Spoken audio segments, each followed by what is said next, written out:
আসসালামু আলাইকুম এভরিওয়ান, আশা করছি সকলে ভালো আছেন। আমাদের আজকের রেসিপি গুঁড়া দুধ দিয়ে কিভাবে মিষ্টি তৈরি করা যায় সেটাই আমি আপনাদের সাথে শেয়ার করব। আশা করছি আপনাদের সকলের কাছে ভালো লাগবে। ভালো লাগলেও অবশ্যই আমাকে একটু লাইক কমেন্টস করে চ্যানেলটিকে সাবস্ক্রাইব করে নোটিফিকেশন অল করে রাখবেন, তাতে আমার সমস্ত নিত্য নতুন রেসিপির ভিডিও আপনারা কিন্তু পেয়ে যাবেন। আজকের মিষ্টি আমি আপনাদেরকে তৈরি করে দেখাবো, একদম সহজ, আপনারা কিন্তু যে কেউ পারবেন, একদম খুবই সহজ। আপনারা কিন্তু যে কেউ পারবেন, অবশ্যই কিন্তু বাড়িতে ট্রাই করবেন। তো চলুন দেখে আসি কি কি লাগছে মিষ্টি বানানোর জন্য।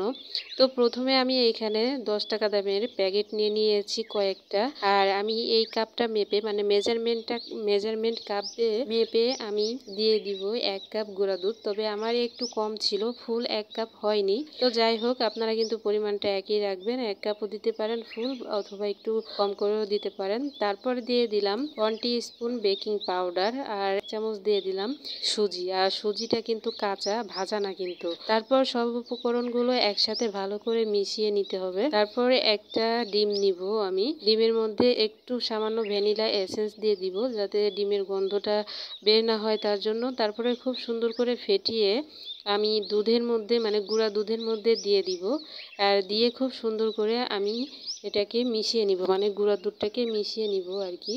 আপনারা কিন্তু অবশ্যই একটু ভালো করে মেশানোর চেষ্টা করবেন। তো আমি অনেকক্ষণ, প্রায় 5-6 মিনিট পর্যন্ত আমি এটাকে মিশিয়ে নিয়েছি, আর দেখতেই পাচ্ছেন কত সুন্দর মাখা হয়েছে। মাখা হয়ে গেলে রেস্টে রেখে দিব। আর এদিকে চলে এসেছি কড়াইতে চিনি শিরাটা তৈরি করব। তার জন্য চিনি শিরা তৈরি করতে যতক্ষণ সময় লাগে, ঠিক ততক্ষণ আপনারা কিন্তু গুঁড়া দুধের মিশ্রণটা কিন্তু রেস্টে রেখে দিতে পারেন, অথবা বেশিও রেখে দিতে পারেন। তারপর চুলায় একটা প্যান বসিয়ে দিয়েছি, আর দিয়েছি 1 কাপ চিনি, আর 1 কাপের সাথে আমি 1.5 কাপ পানি দিয়ে দিব। তারপরে হলো 2টো এলাচ দিয়ে দিব, দিয়ে তারপর চুলাটা ধরিয়ে অনবরত নেড়ে চেড়ে চিনি শিরাটা ফুটিয়ে নিতে হবে। জাস্ট 1-2 বলক এলেই কিন্তু হবে, খুব বেশি আঠালো না করলেও কিন্তু হবে। জাস্ট কোনো রকমের একটু পানিটা ফুটে গেলেই কিন্তু হবে, তা না হলে কিন্তু মিষ্টি যখন আমরা জাল করব তখন কিন্তু আবার মিষ্টির শিরাটা কিন্তু ঢুকবে না। তারপর চিনির শিরাটা বানানো হয়ে গেলে আমি আরেকটা কড়াই বসিয়ে দিব, আর তাতে পরিমাণ মতো তেল দিয়ে দিব গরম হওয়ার জন্য। আর চুলার আঁচটা একদম লোতে করে তারপরেই কিন্তু দিতে হবে। আর চুলার আঁচটা লোতে করে চলে এসেছি আবারও মিষ্টি বানানোর জন্য। আর এখানে আমি একটু মেখে নিচ্ছি, এখানে দিয়ে দিব। দেখতে পাচ্ছেন আপনারা, ঢাকনা খুলে দেখতে পাচ্ছি যে মাশাআল্লাহ কিছুটা ফুলেছে আর কি। তারপর আমি এইখানে দিয়ে দিব 1 চামচের মতো ঘি, আর তারপর দিয়ে দিব 1 চামচ আটা। আপনারা এখানে আটার বদলে কিন্তু কর্নফ্লাওয়ারটাও ব্যবহার করতে পারেন। তো ঘি এবং কর্নফ্লাওয়ার অথবা আটা আপনারা কিন্তু যেখানে গুঁড়া দুধ, তারপরে বেকিং পাউডার, সুজি এগুলো দিয়েছিলাম সেখানেও কিন্তু মেশাতে পারেন। আমি একটু পরে মেশালাম। তারপর আপনারা যদি চান যে আরও রেস্টে রেখে দিতে চান তাহলে কিন্তু দিয়ে দিতে পারেন। তবে আমি কিন্তু ইনস্ট্যান্ট বানাচ্ছি। আমি রেস্ট বলতে শুধুমাত্র চিনি শিরাটা যে তৈরি করেছি অতটুকুই কিন্তু রেস্ট হয়েছে। তো যাই হোক, সব কিছু আবারও খুব সুন্দর করে মিশিয়ে নিয়ে তারপর আমি হাতে ঘি লাগিয়ে তারপর আমি মিষ্টি তৈরি করে নিচ্ছি। দেখতে পাচ্ছেন আসলে আমি বানাতে এসেছিলাম বেবি সুইটস, কিন্তু হয়ে গেছে বিগ সুইটস।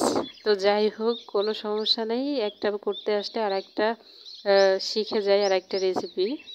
যাই হোক, তারপর আমার মিষ্টিগুলো খুব সুন্দর করে তৈরি করে নিয়েছি একে একে, দেখতেই পাচ্ছেন। তারপর মিষ্টিগুলো আমি দিয়ে দিচ্ছি তেলের মধ্যে, আর দেখতেই পাচ্ছেন কত সুন্দরভাবে মিষ্টিগুলো হচ্ছে। আর হলো দেওয়ার সঙ্গে সঙ্গে কিন্তু ফুলে যাচ্ছে, কতটা ফুলেছে আপনারা কিন্তু দেখেই বুঝতে পারছেন। তো কিছুক্ষণ পরে দেখা যাবে যে মিষ্টিগুলো আপনাকে নিজে থেকে নাড়াতে হবে না, মিষ্টিগুলো নিজে থেকেই উল্টে পাল্টে একদম হয়ে যাচ্ছে। তো যাই হোক, আমি কিছু মিষ্টি সাদা রাখবো, আর কিছু মিষ্টি একদম লাল করে নিব।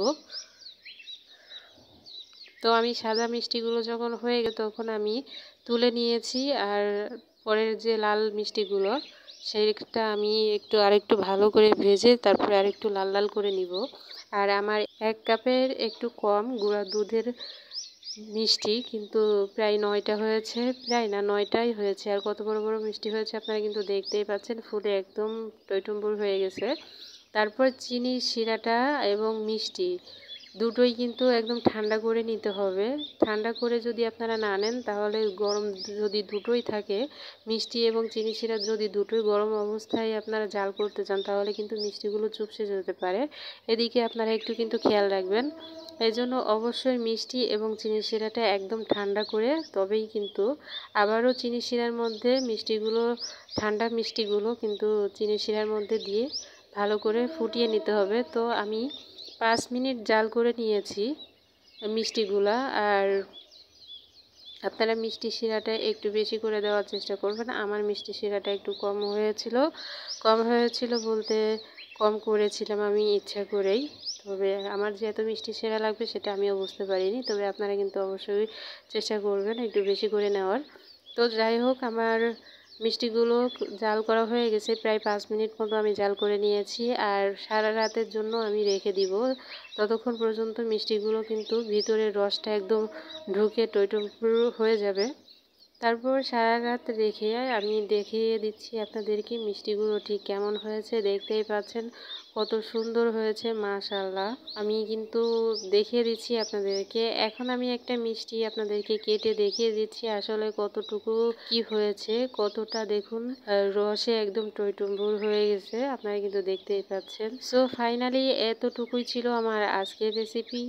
আপনারা কিন্তু অবশ্যই ট্রাই করবেন, অবশ্যই আমাকে কমেন্টস করে জানাবেন আমার আজকের মিষ্টির রেসিপি কেমন লাগলো। সবাই অনেক ভালো থাকবেন, সুস্থ থাকবেন। আমার পরবর্তী ভিডিও দেখার আমন্ত্রণ জানিয়ে যে এখানেই বিদায় নিচ্ছি। আল্লাহ হাফেজ।